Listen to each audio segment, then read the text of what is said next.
Hey, Lit Set, it's Jazmine. Hey, Lit Set, it's Nikea, and this is Black Girl Lit, the podcast. We're a podcast now, guys. Where black girls are lit, we get lit, and we read lit. This is Black Girl Lit, the podcast. I don't know why I always get super nervous recording these. It's so weird. I don't know. Maybe because I'm not drunk enough. Hey, Lit Set, it's Jazmine, and I am back with another quick lit episode. Today I am recording from my bedroom, so that's why the scenery looks different. Trying to switch it up a little bit. Also trying to be considerate because the fiance is home and he's downstairs, so had to adjust. I also have Gatsby here, but you can't see him because he's blending in with the sheets. Camouflage. Also get into my mug, or my glass. Nikea made these. These were one of her favorites from her 32 Candles dinner party. Isn't it cute? So adorbs. Any users. So for today's quick lit, we are going to be discussing The 7 Husbands of Evelyn Hugo by Taylor Jenkins Reid.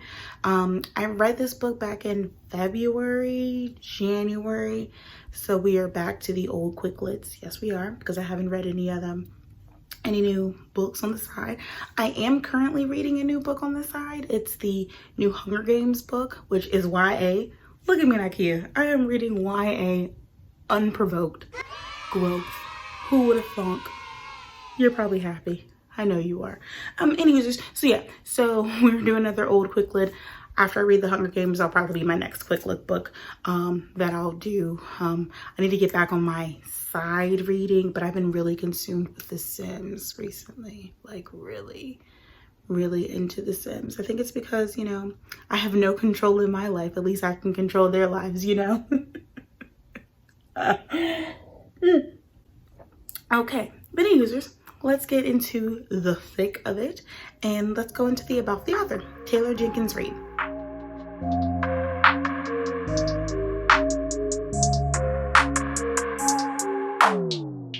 So about Taylor. Taylor's bio on her page is real scamp, real small, real straight to the point. I'm going to read it verbatim. It reads as such. Taylor Jenkins Reid is the author of The 7 Husbands of Evelyn Hugo, One True Loves, Maybe in Another Life, After I Do, and Forever Interrupted. Her novels have been Indie Next Picks, chosen by Book of the Month, and featured in People, US Weekly, Entertainment Weekly, Good Morning America, and more. Her newest novel, Daisy Jones and the Six, is a New York Times bestseller. She lives in Los Angeles. So that is all that I can find about Taylor. I checked multiple sources to see if I can get some tea on Taylor, but Taylor is not spilling the tea. I like it, Taylor. Keep it close to the vest. I like it. So that's about the author. Next, we'll get into the synopsis of The 7 Husbands of Evelyn Hugo.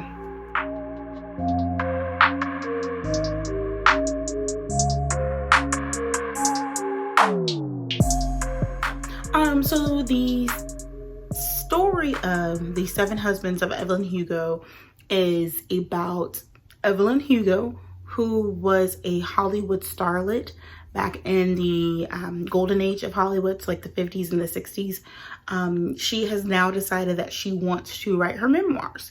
She's always been kind of reluctant to do interviews and giving details about her life, but now that she's getting older, she's finally decided that she wants to write her memoirs and tell her story about her much talked about 7 husbands.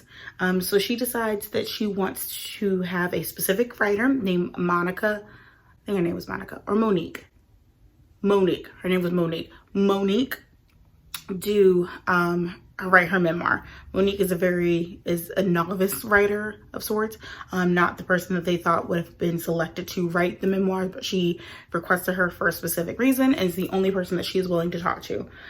So the story is basically about Evelyn talking to Monique about her life and her 7 husbands and giving some juicy details about all of the relationships. Yeah, that's a pretty high level view.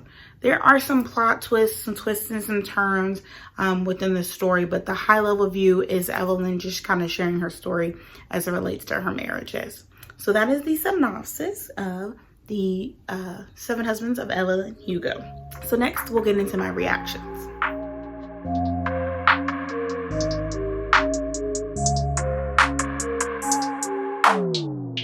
So for my reactions, I don't really remember all of my thoughts. I didn't write them down. Again, this was back 10 months ago almost that I read this book. But one, I do remember that I really, really enjoyed the story. If I remember, like if I recall, I think I read this book in like 2 or 3 days. And I remember telling Nikea that she needed to read the book as well, which she did. I remember thinking, I remember like connecting with Evelyn in a weird way. Like she kind of tells like Monique, I don't want to keep calling this girl Monica, right? It was Monique. She keeps telling Monique that she's not a likable person and that she's done some really bad things in her life and that, you know, she's not deserving of people to like her. And she honestly doesn't give a fuck either. Evelyn has 0 fucks. She gives 0 fucks. She's never given a fuck. She's only cares about herself. Not only cares about herself, but she only cares about herself. But I still liked her. I found her to be really, really likable. Once you start getting into the why and getting details about some of the decisions that she made, yeah, they were kind of bad decisions, but you understood why she made those decisions. They weren't as callous or as selfish or self-centered as some people may have thought they were. Now, yes, some of them were, and some of them were for the advancement of her career. But at the core of them, there was some like push to why she made some of these decisions. I remember liking the fact that these were the characters, the main 2 characters were characters of color. Even though Taylor Jenkins Reid is not a woman of color, I think it was still good to have that representation.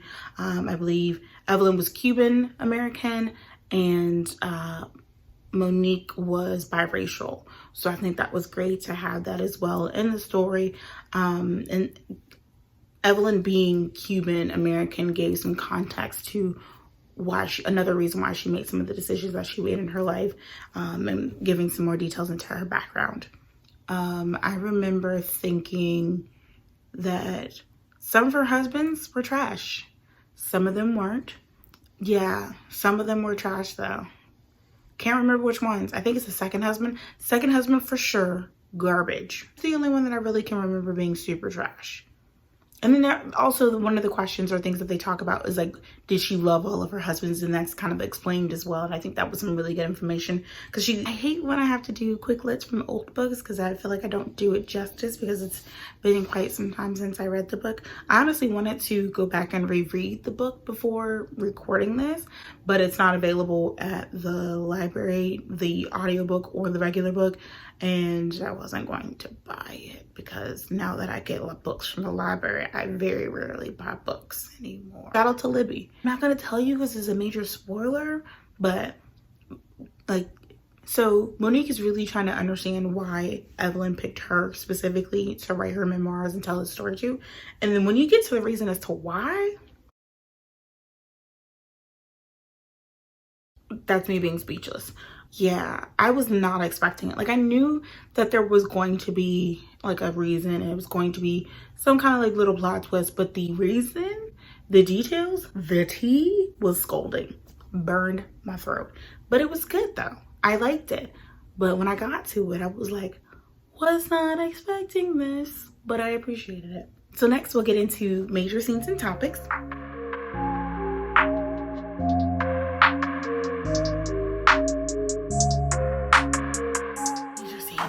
So thinking back a little bit here, first major scene that I can recall is when Monique and Evelyn actually meet. And I remember that scene being really well described. Just overall, Taylor's ability to like describe scenes and situations was really well. Like her level of descriptive imagery was really, really good. I remember it being described that Evelyn was kind of dressed down in like skinny jeans, flats, and like a cashmere sweater, not looking like this Hollywood starlet that she would think she would look, who has a reputation of being a diva and being extra, all these things. She looks really just simple. So I remember that being a major scene. Another major scene is honestly each section or chapter, I can't remember, but that is described about her husbands or titled after her husbands.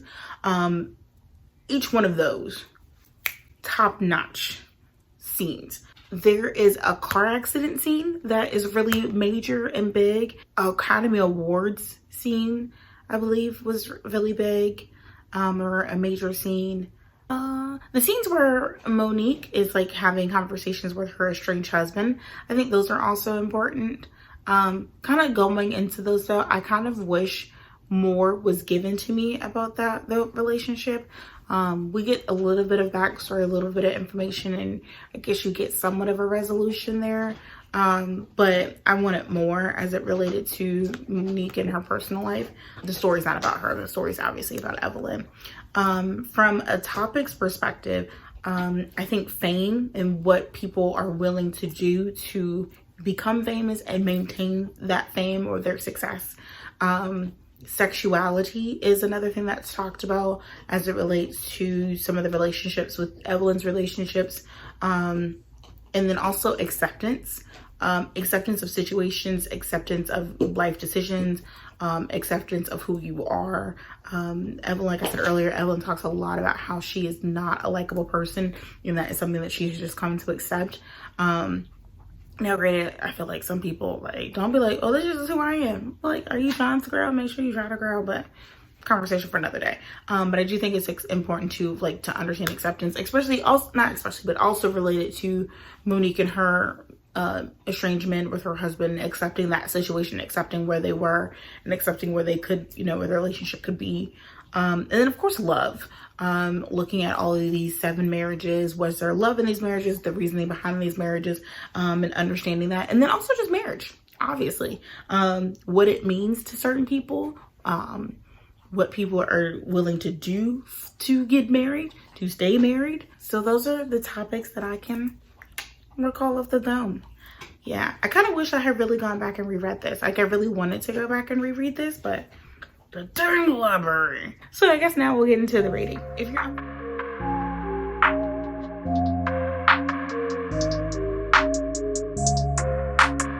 unfamiliar, our rating system is as such. We have silver, trash book. Buzz, not so trash book. Tipsy, not so trash book. Faded, oh, that's a good book. That's a good book. And then you got lit, which that was an absolutely amazing book. So for the 7 Husbands of Evelyn Hugo, I'm going to give this book a lit. This book was really, really good. I actually kind of walked away thinking that Evelyn Hugo was a real person or could have been a real person. And then I kind of wanted to find out like who the inspiration was behind Evelyn Hugo. I think the book was really well written. I connected and felt something with all of the characters. Even though I can't remember all the specifics at this point, I do really recall and remember really, really enjoying the book. I really, really liked it. I think they are in plans to make it either a television show or a movie. I would definitely watch it. Like I said, the way that the book was just described, the imagery, and the way that Taylor was able to describe certain scenes, outfits, I felt like I was there, and so I would really love to see this on screen. I think that's going to be absolutely amazing. Obviously, if it's done right, I think it'll give me like Hollywood vibes, like the show on Netflix. But yeah, I really, really enjoyed the book. The plot twist, the reasoning and understanding and being able to connect with Evelyn was really cool, and I really, really enjoyed it. So this was a Black Girl Lit book for me. It is lit approved, or Black Girl Lit approved, and it is a lit book. So Taylor, cheers to you, girl, because you did the damn thing. You did but Taylor Jenkins Reid, awesome book. So I hope that you guys rate, comment, and subscribe. Make sure to check out Black Girl Lit on all platforms. We are on Instagram, which is blackgirllit_. We are on SoundCloud, which is Black Girl Lit. We are on Apple Podcasts, Black Girl Lit. We are on Spotify. You can email us at blackgirllityt@gmail.com. You can send us carrier pigeons. You can send us smoke signals. Just reach out to us. Engage with us. Have you read The 7 Husbands of Evelyn Hugo? If so, what were your thoughts? Did you enjoy it? Did you like it? Let's talk about it. Let's gab. Engage with us. Send us some sips, because we love to sip. Thank you so much for watching. Right now we are currently reading Tiny Pretty Things by Danielle Clayton, and I am not even going to mispronounce her name. I will get it right by the time we record that episode, which we are really excited to read. It is a YA book, but I think it has been turned, and I know it's been turned into a Netflix series. So we will be reading the book and then watching the series, and then doing like a special combo episode about both, talking about which was better, the book or the show, and comparisons and stuff, similar to what we did with Crazy Rich Asians. So we're really excited about that. And then after we finish Tiny Pretty Things, we're going to be reading A Deadly Inside Scoop by Abby Collette, which is a murder mystery. So super excited about these two books coming up. And like I said, on the side, I am reading A Ballad of Songbirds and Snakes by Suzanne Collins, which is the new Hunger Games book, or it's the new Hunger Games prequel. So new book information, new book reviews coming your way. Stay tuned. And until next time, stay Black Girl Lit. That's it for today's show. Thank you so much for listening. Be sure to subscribe, rate, and review on iTunes. Leave us a 5-star rating and a top-notch review to get us to the top review page on iTunes. And be sure to follow us and listen on SoundCloud.